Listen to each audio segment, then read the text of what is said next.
Good morning friends. Daily current affairs और दैनिक रोजगार समाचार के इस सेशन में आप सबका एक बार फिर से खैर मकदम हार्दिक स्वागत, मोस्ट वेलकम। फ्रेंड्स, आज की बड़ी अपडेट से आपको रूबरू कराते हैं। जो आज की सबसे बड़ी अपडेट है वो ये है कि उत्तर प्रदेश उच्चतर शिक्षा सेवा चयन आयोग यूपीएचईएससी बहुत जल्द विज्ञापन संख्या 51 निकालने जा रहा है। यूपीएचईएससी एडवर्टिजमेंट 51 निकालने जा रहा है, जिसका सबसे बड़ा सबूत आप अपनी स्क्रीन पर देख रहे हैं। आइए एक नज़र इस नोटिस पर डाल लेते हैं। तो उत्तर प्रदेश उच्चतर शिक्षा सेवा आयोग 18 न्याय मार्ग प्रयागराज की तरफ से ये नोटिस है। इसमें दिया है विज्ञप्ति में कि उत्तर प्रदेश उच्चतर शिक्षा सेवा आयोग द्वारा सहायक आचार्य पदों हेतु शीघ्र ही विज्ञापन किया जाना है, जिसके प्रति ऑनलाइन आवेदन पत्र प्राप्त करना, आवेदकों की लिखित परीक्षा साक्षात्कार एवं तदुपरांत अंतिम चयन परिणाम घोषित किए जाना संबंधी कार्य किए जाने हेतु निविदा आमंत्रित की जाती है। प्रश्नगत विज्ञापन से संबंधित किए जाने वाले कार्य का संपूर्ण विवरण आयोग की वेबसाइट एवं पोर्टल पर उपलब्ध है। तो यहाँ पर जो है एग्ज़ाम कराने वाली और इसके अलावा शुरू से लेकर के आखिर तक इस परीक्षा को कंडक्ट कराने वाली किसी एक ऐसी संस्था की ज़रूरत है जो पूरी तरह से कंप्यूटर आधारित इस काम कर सके। तो इसके लिए जो है ये निविदा जारी की गई है, ये विज्ञापन जारी कर दिया गया है। तो ये आपके लिए एक अच्छी खबर है कि विज्ञापन संख्या 51 के तहत जो कि 918 पदों पर वैकेंसी के लिए विज्ञापन आना है, वो आपको कम से कम 15 दिन या फिर ये कह लीजिएगा कि जून के दूसरे हफ्ते तक ये देखने को मिल सकता है। तो फ्रेंड्स, अगर आप यूपीएचईएससी या उत्तर प्रदेश के अंदर असिस्टेंट प्रोफेसर की तैयारी कर रहे हैं और आप आने वाली भर्ती की प्रतीक्षा कर रहे हैं, तो आपकी प्रतीक्षा यथाशीघ्र खत्म होने जा रही है और यूपीएचईएससी असिस्टेंट प्रोफेसर के लिए विज्ञापन संख्या 51 निकालने जा रहा है। आप अपनी तैयारी को बढ़ा दीजिए। आइए फ्रेंड्स, एक और बड़ी अपडेट की तरफ आपको लेकर के चलते हैं। अगली जो बड़ी अपडेट है वो है पढ़ाई के बाद अब बेरोजगार नहीं रहेंगे छात्र। उच्च शिक्षा के दौरान प्रत्येक स्तर पर अनिवार्य रूप से मिलेगी स्किल की भी शिक्षा, तैयार होगा एक single national credit framework. UGC ने नए क्वालिफिकेशन फ्रेमवर्क का मसौदा तैयार, प्रत्येक सेमेस्टरों में स्किल का एक न्यूनतम क्रेडिट स्कोर तय कर दिया है। तो ये जो न्यूज़ है वो यूजीसी की तरफ से है। यूजीसी जो है अब पढ़ाई के बाद बेरोजगार नहीं रहने देंगे छात्रों को, तो इस तरह के जो है वो कोई प्लान जो है वो कर रहे हैं।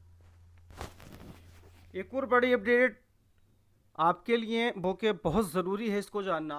टैटू बनवाया तो पुलिस में नौकरी नहीं मिलेगी।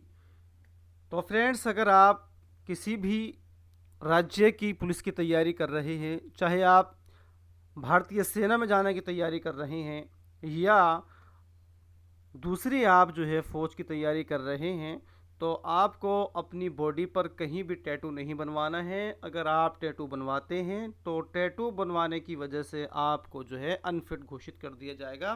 तो ये न्यूज़ इसी के बारे में है। तो देखते हैं एक बार। प्रदीप ने सब इंस्पेक्टर के पद के लिए 2020 में भर्ती में आवेदन किया था। परीक्षा में वह पास हो गया, लेकिन दाएं हाथ पर बने टैटू की वजह से उसे नौकरी नहीं मिली। इसके बाद प्रदीप ने उच्च न्यायालय में याचिका दाखिल कर 21 और 22 अप्रैल 2022 को मेडिकल बोर्ड में फिटनेस रिपोर्ट को मनवाना अनुचित और गैर कानूनी बताते हुए रद्द करने और दोबारा से मेडिकल बोर्ड बनाने का आदेश देने की मांग की थी। रिपोर्ट में टैटू के चलते उसे मेडिकल रूप से नौकरी के लिए अनफिट करार दे दिया गया था। और देखिएगा नीति क्या है। सब इंस्पेक्टर पद के लिए 2020 में भर्ती परीक्षा की शर्त 11.12 के तहत आवेदक के शरीर पर टैटू होने की स्थिति में नौकरी नहीं देने का प्रावधान था। ये पहले ही कर दिया गया था। तो फ्रेंड्स, आपको मेरी भी सलाह है कि आप अपनी बॉडी पर कहीं भी टैटू ना बनवाएं। अगर आप किसी भी राज्य की पुलिस, सशस्त्र सेना, आर्मी वगैरह की तैयारी कर रहे हैं, तो आप टैटू वगैरह से अपनी बॉडी को दूर रखिएगा। आइए एक और बड़ी अपडेट की तरफ चलते हैं।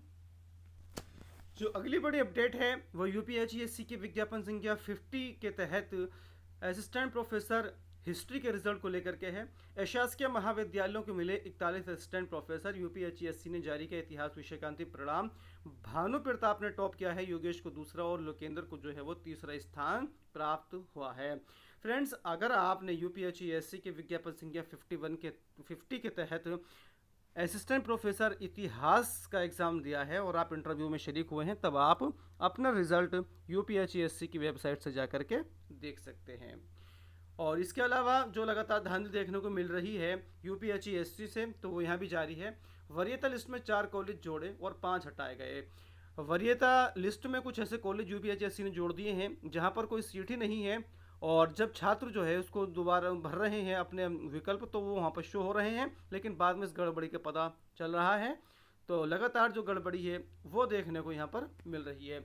और एक और बड़ी अपडेट जो कि यूपीपीएससी से आ रही है। यूपीपीएससी ने शोध अधिकारी के 5 पदों का रिजल्ट घोषित कर दिया है। उत्तर प्रदेश लोक सेवा आयोग ने यूपीपीएससी ने प्रशासनिक सुधार निदेशालय के तहत शोध अधिकारी के 4 पदों और प्रावधिक शिक्षा विभाग के तहत शोध अधिकारी के 1 पद पर सीधी भर्ती का अंतिम चयन परिणाम सोमवार को जारी कर दिया है। आप वेबसाइट से जाकर के ये परिणाम देख सकते हैं।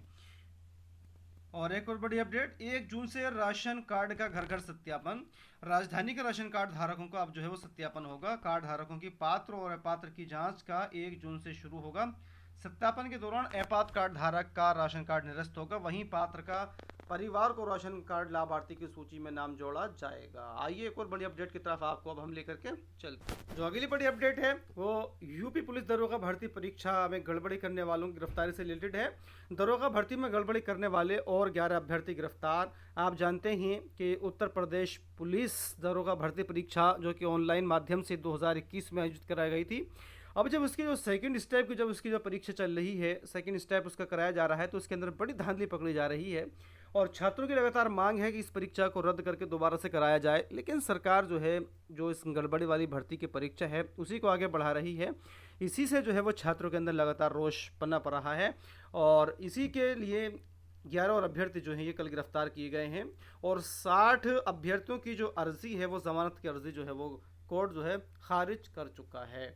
आइए एक और बड़ी अपडेट की तरफ आपको हम लेकर के चलते हैं। जो अगली बड़ी अपडेट है वो भी यूपीपीएससी को लेकर के है। सीबीआई जांच पूरी होने तक न हो स्थायीकरण। एपीएस भर्ती 2010 मामले में प्रतियोगी ने शासन की मंशा पर उठाए हैं सवाल। चयनितों के स्थायीकरण की प्रक्रिया रोकने की मांग की। अपर निजी सचिव एपीएस भर्ती 2010 एक बार फिर विवादों में घेरे में है। भर्ती में धांधली के खिलाफ सीबीआई की ओर से पहले ही मुकदमा दर्ज किया जा चुका है। इस बीच तमाम अचयनित अभ्यर्थियों ने मुख्यमंत्री और मुख्य सचिव को पत्र भेजकर दावा किया है कि एपीएस भर्ती 2000 के तहत नियुक्ति पा चुके संदिग्ध अभ्यर्थियों के स्थायीकरण की तैयारी की जा रही है।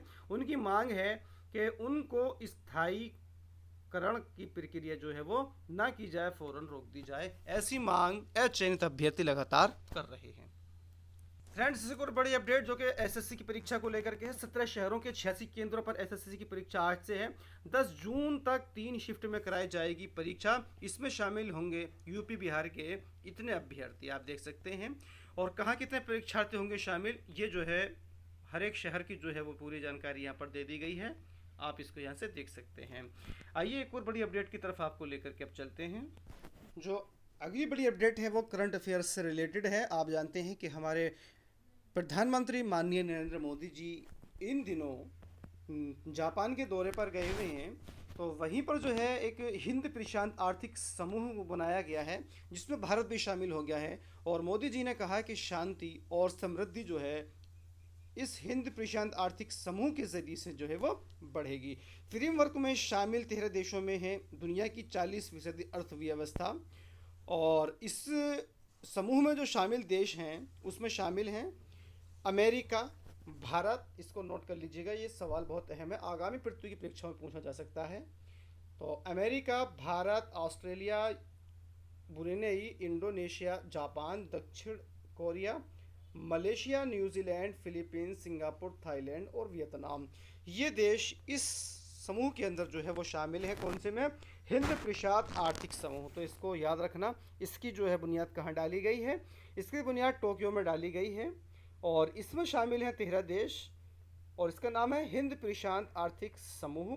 बैठक के दौरान जो है आप देख सकते हैं कि यहाँ पर हमारे माननीय प्रधानमंत्री नरेंद्र मोदी जी और जो अमेरिका के प्रेसिडेंट हैं बाइडेन और जापान की प्रधानमंत्री फूमियो किशिदा जी, देखिएगा आपके सामने है ये। तो यहीं पर जो है भारत जो है इसमें शामिल हुआ है हिंद प्रशांत आर्थिक समूह के अंदर और 13 देश इसके अंदर शामिल हैं। इसको याद कीजिएगा, याद रखिएगा। ये सवाल जो है आगामी प्रतियोगी परीक्षा में पूछा जा सकता है। तो फ्रेंड्स इस वीडियो में इतना ही, मिलते हैं एक और नई वीडियो में। तब तक आप सबसे ज़्यादा चाहते हैं, बहुत बहुत शुक्रिया, थैंक यू।